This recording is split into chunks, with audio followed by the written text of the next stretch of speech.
Arrancando las entrevistas esta mañana y para conversar sobre el herpes zóster, me acompaña el doctor Marco Carvajal, médico internista de la Clínica Angloamericana, gran amigo además, quien ha tenido la gentileza de venir a conversar sobre esta nueva vacuna. La vacunación contra el herpes zóster es una realidad, existe hace un par de años en nuestro país, tiene que ser una sola aplicación, ya nos dirá nuestro invitado, pero creo que es bastante importante que ustedes la conozcan porque ¿cuántos de ustedes podrían, o cuántos de nosotros podríamos ser víctimas del terrible herpes zóster que es tan incómodo y tan doloroso? Marco, ¿cómo estás, mi querido amigo? Bienvenido al programa, gracias por acompañarme esta mañana para conversar acerca de la vacuna contra la culebrilla, el herpes zóster, en fin, herpes zona.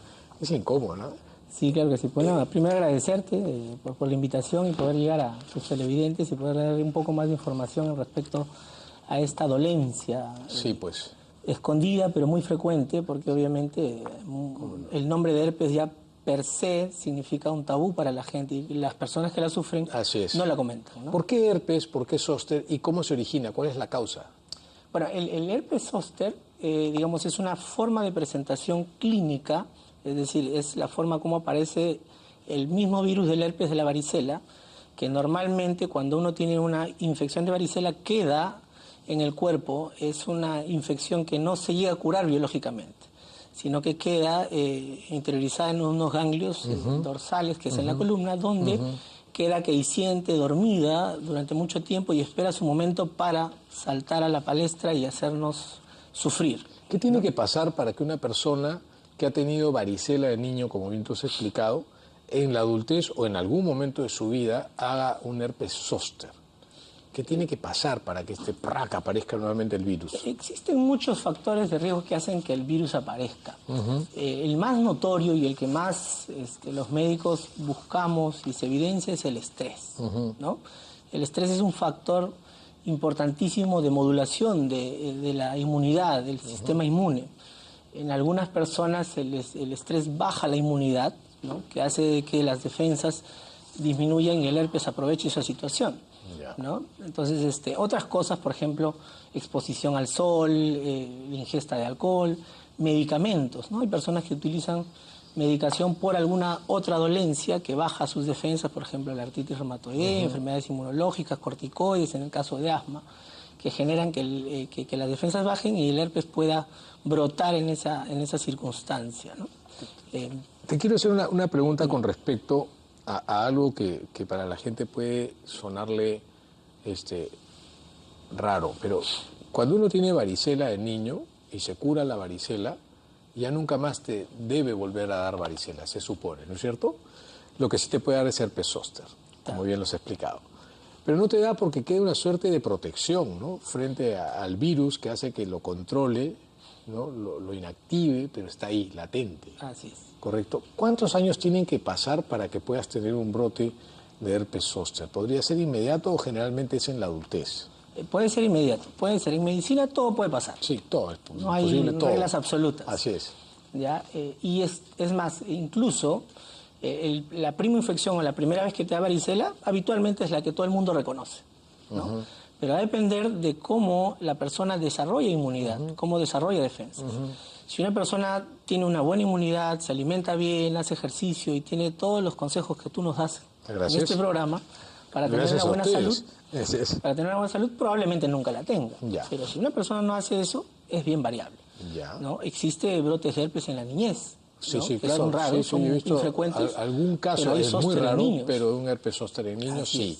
Que ha generado mucha pero lo habitual y es de que la inmunidad tenga una curva, ¿no? Digamos que yo me expongo o tengo la varicela, mi inmunidad responde, los niveles de inmunidad se mantienen por años, ¿no? Pueden ser 10 años, 15 años, y eso va decayendo en el tiempo porque obviamente es una memoria, nos vamos olvidando que tuvimos. Y en algún momento puede brotar, ¿no?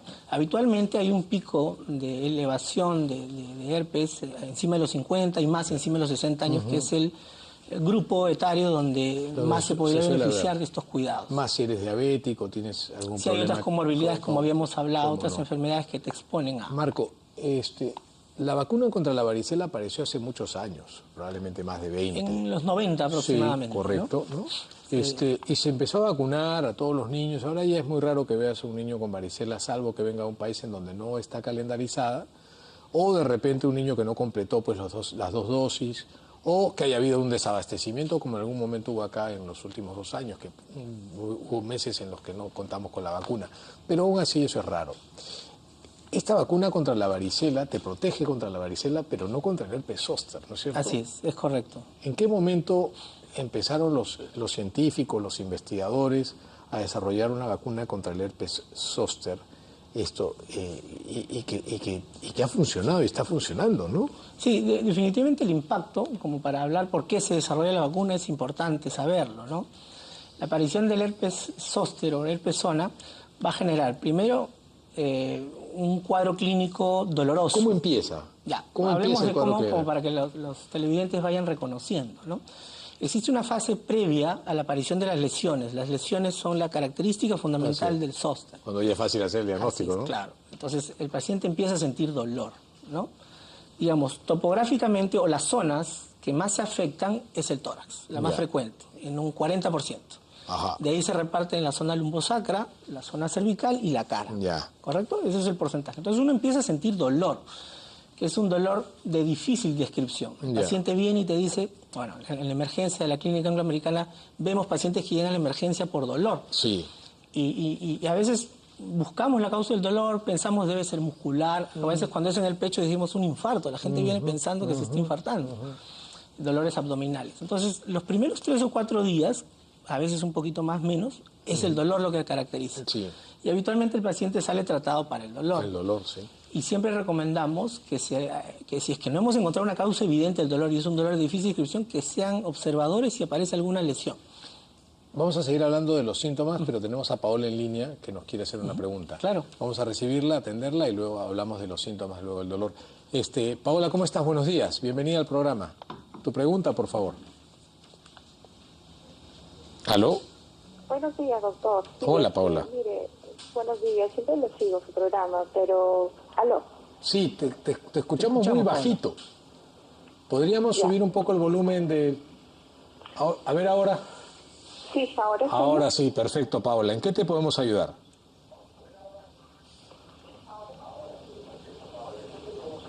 Mire, mi niña ahorita tiene 14, pero a los 10 años le dio la varicela fuerte, la zóster, y bueno, le afectó a la vista, ¿no? Le afectó a la vista y le dio un tipo de parálisis.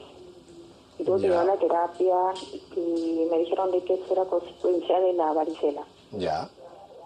Y yo quería saber o sea, ella sí, porque la pediatra en la clínica Cayetana le dijo de que ya no le iba a volver a dar porque le había pues, fuerte, ¿no? Yo quería saber qué tanto pudo afectarlo, ¿no? Porque ella hizo sus terapias, todo para que pueda... está bien? Sí. Okay. Eso fue hace 4 años. Bueno, enhorabuena entonces. Bueno, vamos a darle respuesta a tu pregunta de si es que de qué manera podría ella volverse a afectar para que estés tranquila. Un beso para ti y para tu niña. Gracias, Paula, por llamar. Bueno, como mencionábamos, la posibilidad de volverse a tener un cuadro de herpes se puede dar, pero si una persona ha tenido un cuadro tan intenso y tan severo, la inmunidad que desarrolla le va a permitir una protección durante muchos años. Una buena protección, ¿no? Es poco probable que ella vuelva a tener un cuadro de herpes zóster, ¿no? Claro. Si, digamos, quisiésemos ser más exquisitos y ella está preocupada, podría dosarse una sustancia que se llama anticuerpo en la sangre, anticuerpo contra el virus del herpes, que cada cierto tiempo lo puede dosar, cada 3 o cada 5 años, para ver los niveles de ese anticuerpo y asegurarnos de que eso esté bien. Si en algún momento en el tiempo ella comienza a ver que eso decae, podría aplicarse una vacuna como para evitar eso y elevar nuevamente los anticuerpos. ¿Cómo no? Sobre todo porque cuando uno ha vivido esta experiencia, queda con un pánico y un temor terribles, ¿no? Que obviamente... Nadie quiere que se vuelvan a repetir. No, y una de las afectaciones más complejas es la vista, ¿no? Que obviamente va a dejar un poco de secuela, es mucho trabajo para recuperarla, ¿no? Volviendo a los síntomas y a los signos, el dolor ya es característico. El dolor que se describe como ardor, quemazón, ¿no? Punzadas, no mejora con, doctor, me tomé tal pastilla y no me mejoró, el doctor me dio otra, no me mejoró. Entonces, al 3.º o 4.º día comienzan a aparecer unas lesiones rojas, eritematosas, inicialmente en puntitos que se van juntando como racimos de uva, y en esas salen unas ampollitas que se llaman vesículas, ¿no? Esa es la lesión típica del herpes, muy parecida a la que nos sale en los labios. Así es. Pero Los herpes siempre en la producen zona de la ampollitas, piel. pues, ¿no? Así es, ¿no? En grumitos, partes, en una zona determinada, ¿no? Por eso se llama herpes zona, porque afecta a una zona, Exacto. que es la zona del nervio que está siendo afectado. Entonces, por eso se llama culebrilla, porque es como una culebra. Claro, es lineal, ¿no? Así es, ¿no? Entonces, ese es el síntoma que a nosotros como médicos nos dice, esto era. Tenemos a Víctor en línea y luego vamos a conversar acerca de las ventajas de la vacuna y qué cosas ha evitado, porque imagino que una vez que una persona tiene esta condición va a tener un tiempo de evolución con complicaciones o secuelas. Víctor, ¿cómo estás? Buenos días, bienvenido al programa. Tu pregunta, por favor. Doctor, buenas y ante todo muchas gracias a usted y al doctor invitado. Excelente programa. Gracias. Lo que pasa es que yo tengo una enfermedad autoinmune como es la polimiositis. Ajá. Tengo hernia en la parte lumbar y cervical.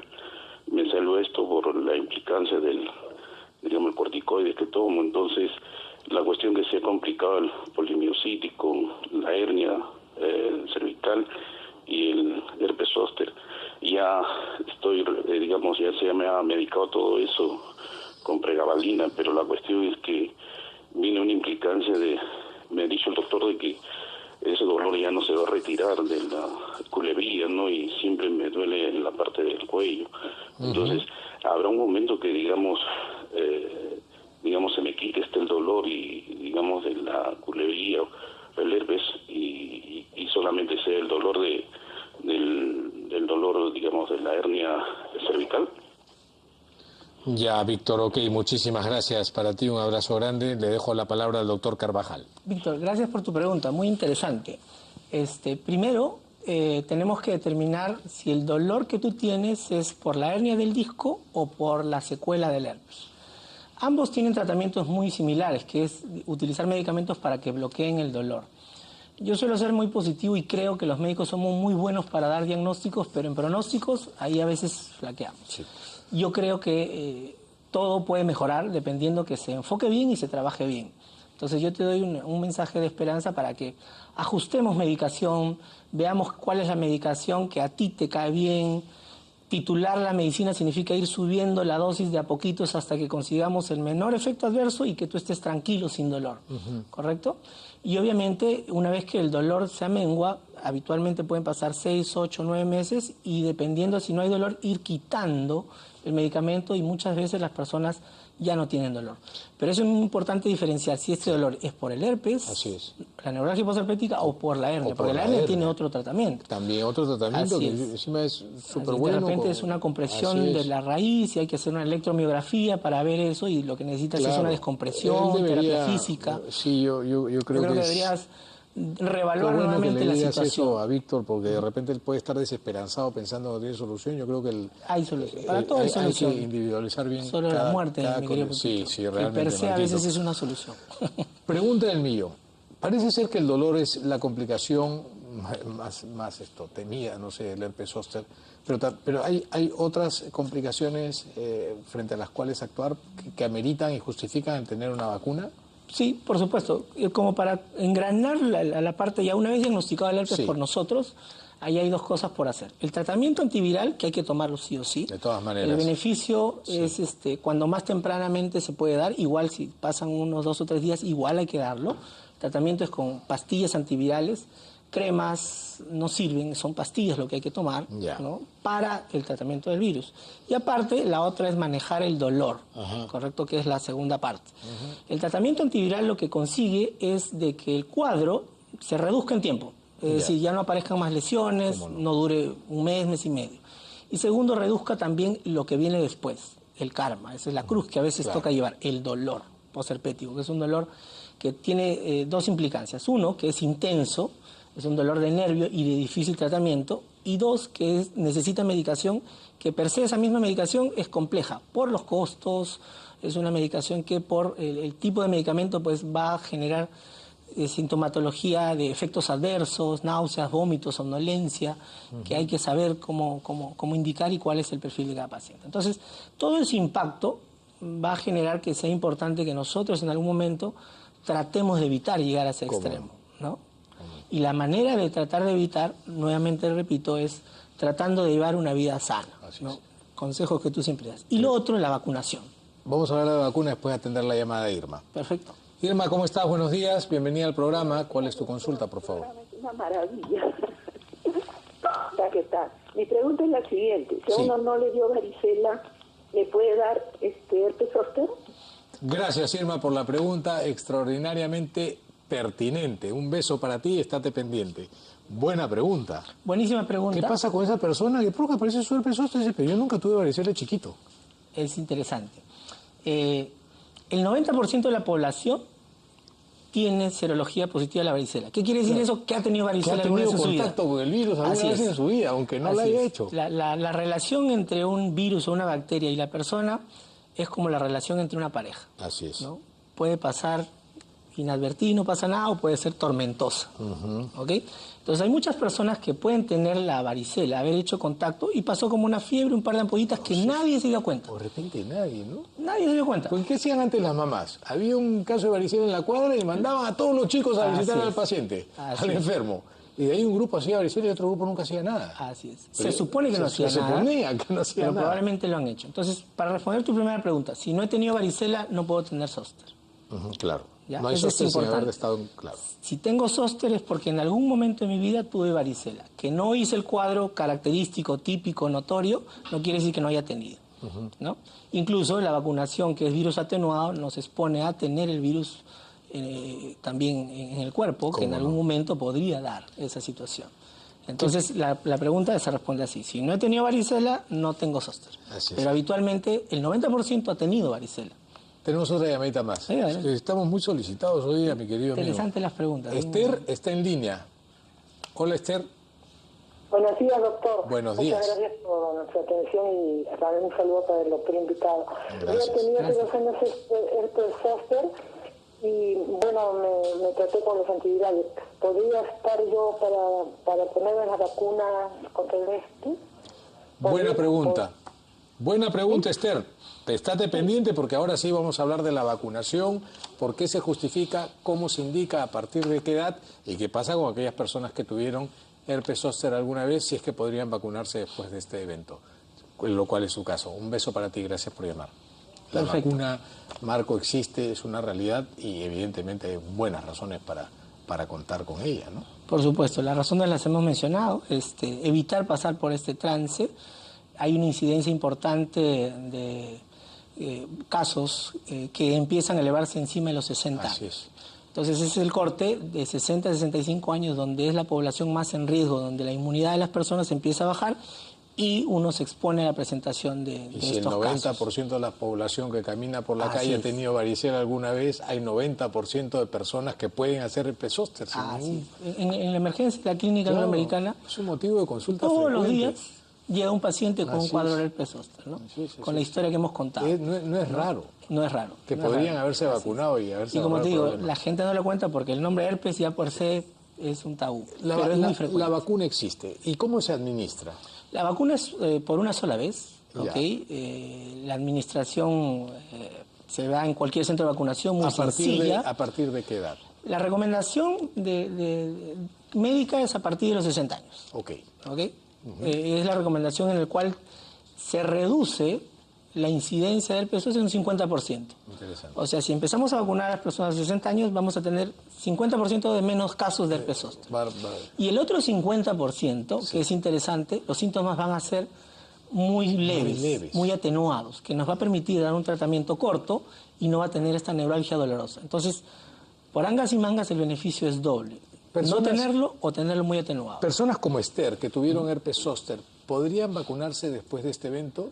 Por supuesto, la recomendación es después de los 5 o 10 años de haber tenido el evento. Porque claro, el evento te deja un poquito de protección, ¿no? Te da para un que chance, te vuelva a dar otro episodio. Un chance, ¿no? Como para que no te dé el episodio, y es más, dependiendo de la edad, con mayor razón. 60, 65 años es el corte de vacunación. Yo sé que la vacuna no es muy cara, pero es mucho más caro el tratamiento para el herpes y la secuela, que es el manejo del dolor. El impacto que genera en la calidad de vida. Claro. Y todo lo que viene con el tratamiento del antiviral, el tratamiento antineurálgico, las citas médicas y todo lo que desencadena. El riesgo-beneficio, a pesar de que es costoso y que no está calendarizada, pero de alguna manera vale la pena. Pues el 90% de la población. Te hago una pregunta que tiene que ver con esto. ¿Quiénes no podrían vacunarse contra el herpes zóster? Porque hay una población que sí no puede... Sí, hay una población que debemos tener mucho cuidado, ¿no? Las restricciones absolutas no existen, no creo en eso, sino que hay que individualizar cada caso. Por eso es importante que el médico sea quien vacune. Así es. Entonces, lo que vaya a decir acá no quiere decir que no se puede, sino hay que tener en cuenta. ¿Cómo no? Por ejemplo, hay personas que deben ser vacunadas antes de ser sometidas a un tratamiento. El caso de nuestro amigo que llamó con polimiositis, de repente él, antes de iniciar el corticoide, debió recibir la vacuna para estimular su inmunidad y de repente no haber tenido el impacto que tuvo después. Pacientes que van a ser sometidos a trasplantes, ¿no? Trasplantes de órganos sólidos o trasplantes de médula, una vacunación previa para generar inmunidad y tenerlo protegido y de que después no aparezca, ¿no? Pacientes que tienen alguna inmunosupresión de base, ¿no?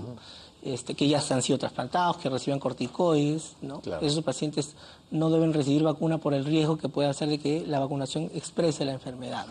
¿no? Eso, en realidad es una población pequeña, pero como bien dices, todo se relativiza. Individualizada, y el médico es el que tiene que tomar esa decisión, conversando e informando al paciente de todas estas cosas, ¿no?